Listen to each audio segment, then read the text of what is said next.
Good morning students.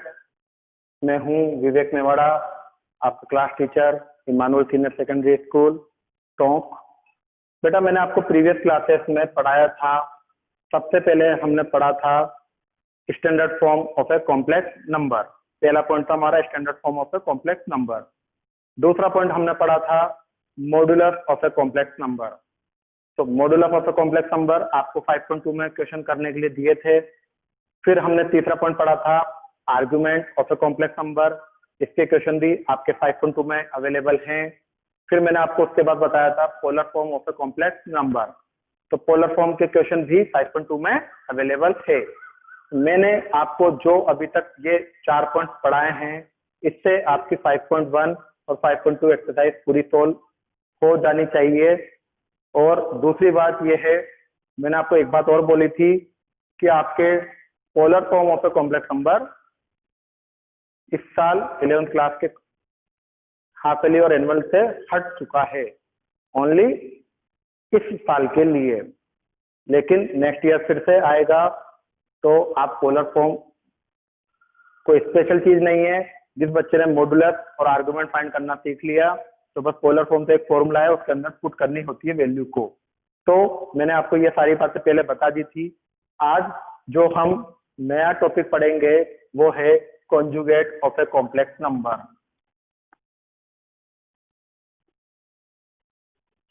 CONJUGATE conjugate of a complex number.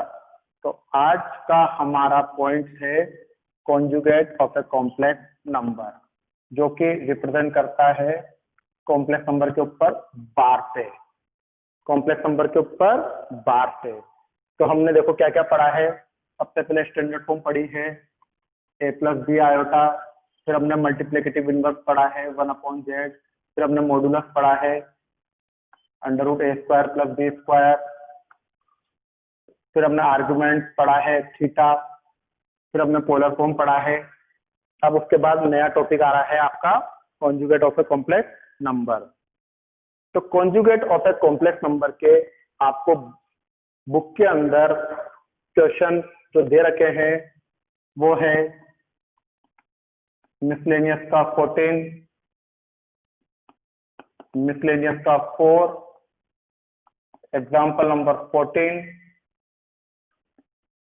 Miscellaneous का 11 और example number 12। तो conjugate से related आपको जो क्वेश्चन अवेलेबल है वो है मिसलेनियस का 14, मिसलेनियस का 4, एग्जाम्पल 14, मिसलेनियस का 11 और एग्जाम्पल नंबर 12।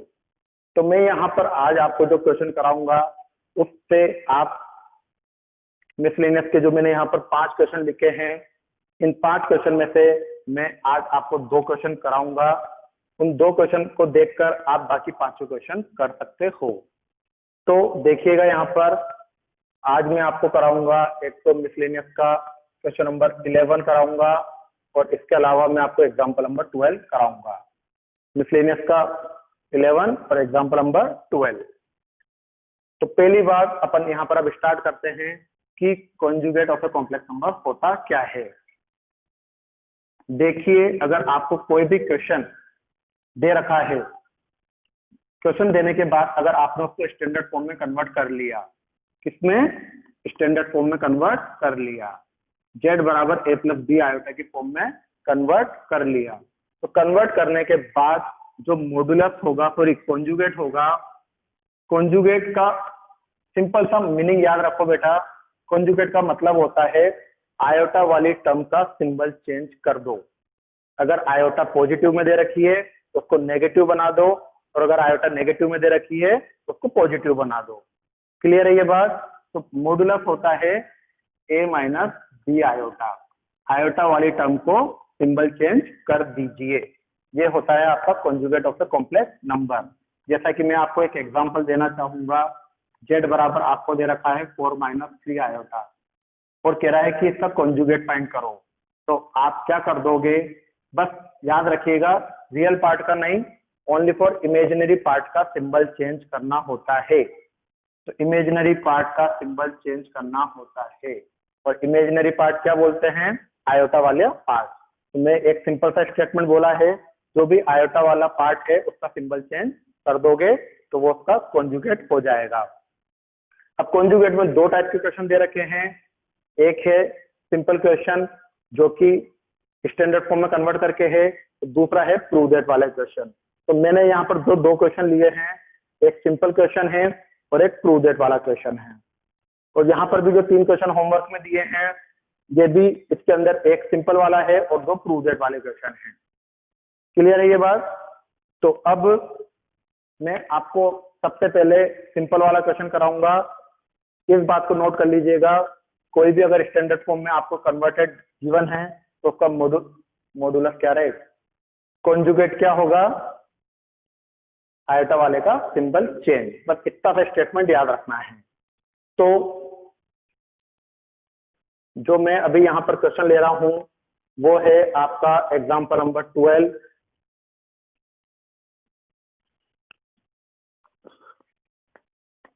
एग्जाम्पल नंबर 12 आपको z बराबर दे रखा है,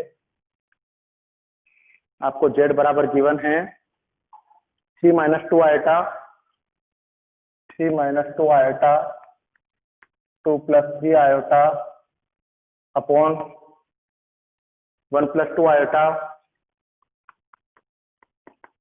2 - आयोटा को कन्वर्ट करिए कॉन्जुगेट में। या यूं भी आ सकता है find the conjugate of this complex number. Convert नहीं आएगा तो लिखा जाएगा find the conjugate of this complex number. तो अब मैंने आपको पहली स्टेटमेंट क्या बोली है कि आपका जो भी क्वेश्चन होगा, फर्स्ट प्रायोरिटी आपकी क्या रहेगी कि मुझे उसको स्टैंडर्ड फॉर्म में बनाना है। तो सबसे पहले मुझे इस क्वेश्चन को स्टैंडर्ड फॉर्म में बनाना है। तो देखिए मैं क्या करूंगा स्टैंडर्ड फॉर्म बनाने के लिए, पहले इस 3 को इन दोनों से मल्टीप्लाई करूंगा तो कितना हो जाएगा, 3 को 2 से करा 6 और 3 को 3 से करा तो 9, और ये आयोटा की जगह आयोटा। अब -2 आयोटा को इन दोनों से मल्टीप्लाई करूंगा तो ये हो गया -4 आयोटा और ये हो गया -6 आयोटा स्क्वायर। क्लियर है ये बात? न्यूमरेटर को मल्टीप्लाई कर दिया 3 को इन दोनों नंबर से, -2 आयोटा को इन दोनों नंबर से। अब 1 को करूंगा इधर दोनों नंबरों से, 1 को करा 2 से तो 2, 1 को करा आयोटा से तो आयोटा। अब 2 आयोटा का करूंगा इन दोनों से तो ये हो गया 4 आयोटा -2 आयोटा स्क्वायर। क्लियर? अब मैंने आपको एक बात सिखा रखी है कि आयोटा स्क्वायर की वैल्यू क्या होती है, -1, और आयोटा की जगह पर हम कभी भी वैल्यू पुट नहीं करते हैं, आयोटा एज इट इज रहता है। तो यहाँ पर मैं क्या लिखूंगा, 6 + 9 आयोटा में से 4 आयोटा गया तो 5 आयोटा, और ये आयोटा स्क्वायर की वैल्यू रखी -1, तो -1 को -6 से मल्टीप्लाई करा तो +6। क्लियर है ये बात? फिर वापस से देखिए 2 की जगह 2, 4 आयोटा में से 1 आयोटा गया तो बचा 3 आयोटा, आयोटा स्क्वायर की वैल्यू होती है -1, -1 को -2 से मल्टीप्लाई करा तो कितना हो गया, +2। तो यहाँ से z बराबर कितना हो गया, 12 + 5 iota upon 4 + 3 iota, 12 + 5 iota upon 4 + 3 iota. अब यहाँ पर आने के बाद हम फिर से फंस गए कि अरे सर ने तो बोला था आयोटा कभी डिनोमिनेटर में होना नहीं चाहिए, लेकिन इसमें तो आयोटा डिनोमिनेटर में आ गया, अभी स्टैंडर्ड फॉर्म नहीं बन पाई। तो अब आपको क्या करना होगा, मैंने आपको एक स्टेटमेंट बोल रखा है कि आयोटा जब कभी भी डिनोमिनेटर में आता है तो हमको उस क्वेश्चन का क्या करना पड़ता है, रैशनलाइजेशन। तो आपको 12 + 5 आयोटा अपॉन 4 + 3 आयोटा का क्या करना पड़ेगा, रैशनलाइजेशन, क्योंकि आयोटा डिनोमिनेटर में आ चुका है। और मैंने आपको पहले भी बोला है अगर आयोटा डिनोमिनेटर में आता है तो आपको डिनोमिनेटर में से आयोटा को हटाना पड़ेगा। तो देखिएगा इधर, अब वापस से 12 को इन दोनों से मल्टीप्लाई करो तो 12 को 4 से करा तो 48, 12 को 3 से करा तो 36 और आयोटा की जगह आयोटा, 5 आयोटा को दोनों से मल्टीप्लाई करो, ये हो गया 20 आयोटा और ये हो गया 15 आयोटा स्क्वायर। क्लियर? अब नीचे डिनोमिनेटर में देखिए आपका फॉर्मूला बन रहा है a plus B A minus B का, तो a plus B A minus B का फॉर्मूला होता है a का स्क्वायर माइनस b का होल स्क्वायर। तो यहाँ पर देखिए 48 की जगह 48, 36 में से 20 को माइनस करा तो 16 आयोटा, आयोटा स्क्वायर की वैल्यू -1, -1 को -15 से मल्टीप्लाई करा तो +15, इधर देखिए 4 का स्क्वायर होता है 16 और ये 9 आयोटा स्क्वायर। आयोटा स्क्वायर की वैल्यू वापस रखी -1, तो -9 को -1 से मल्टीप्लाई करूंगा तो प्लस का 9 हो जाएगा।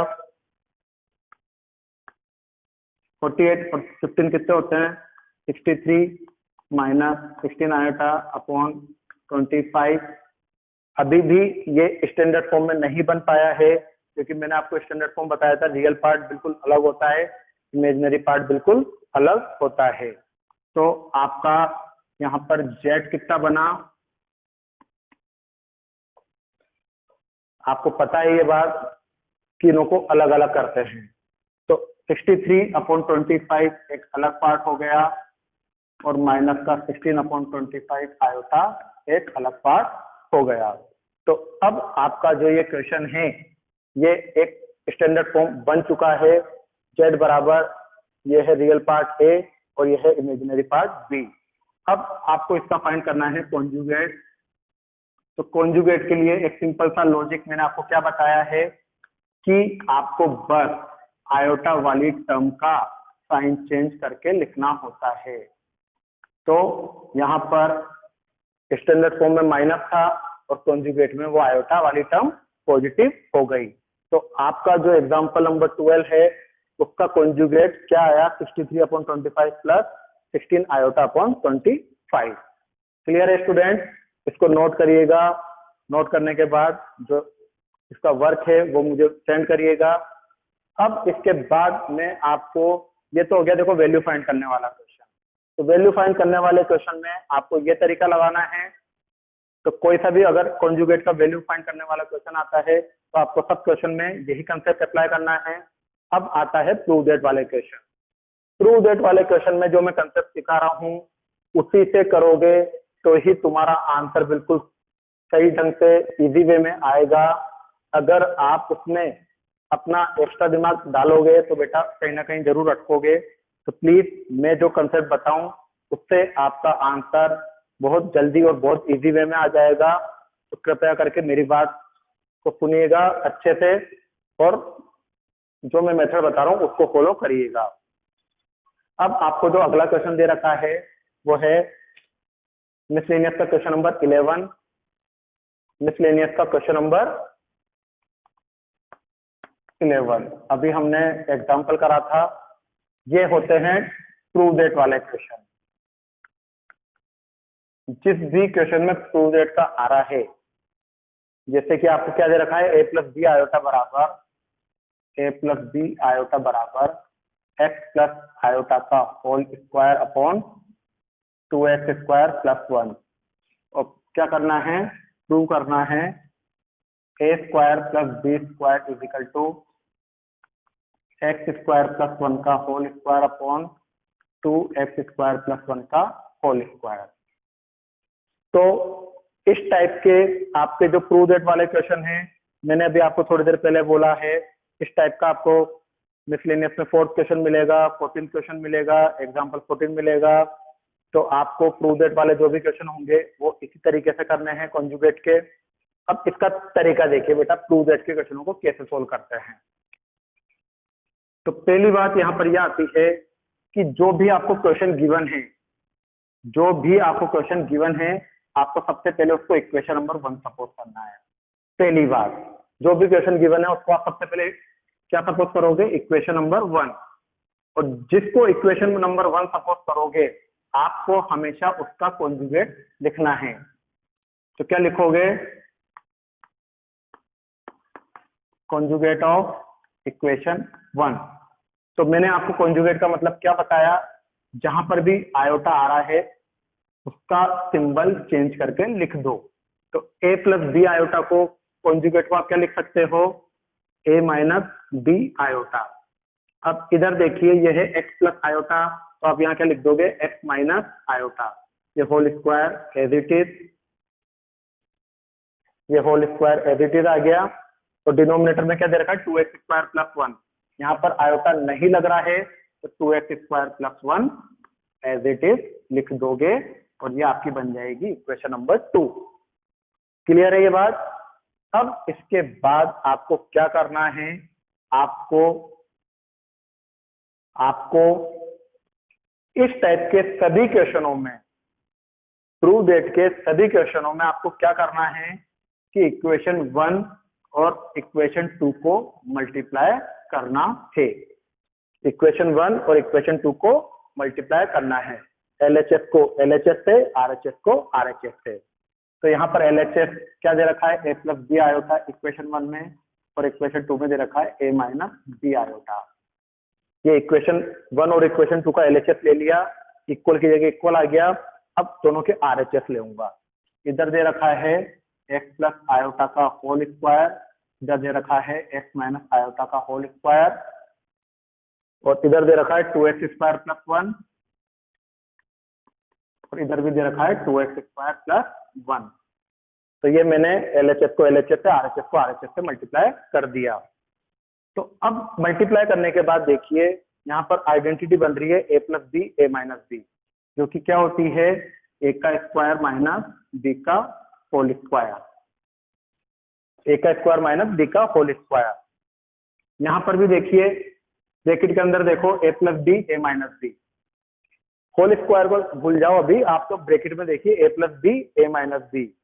तो ये भी क्या हो गई, a का स्क्वायर माइनस b का होल स्क्वायर, और ये आयोट होल स्क्वायर जो लगा हुआ है ये एज इट इज वापिस लगा दीजिए, a plus B A minus B, a का स्क्वायर माइनस b का स्क्वायर, और whole square as it is लगा दो। और नीचे देखिए दोनों के डिनोमिनेटर सेम है, तो ये क्या बन गया, 2x स्क्वायर प्लस 1 का होल स्क्वायर।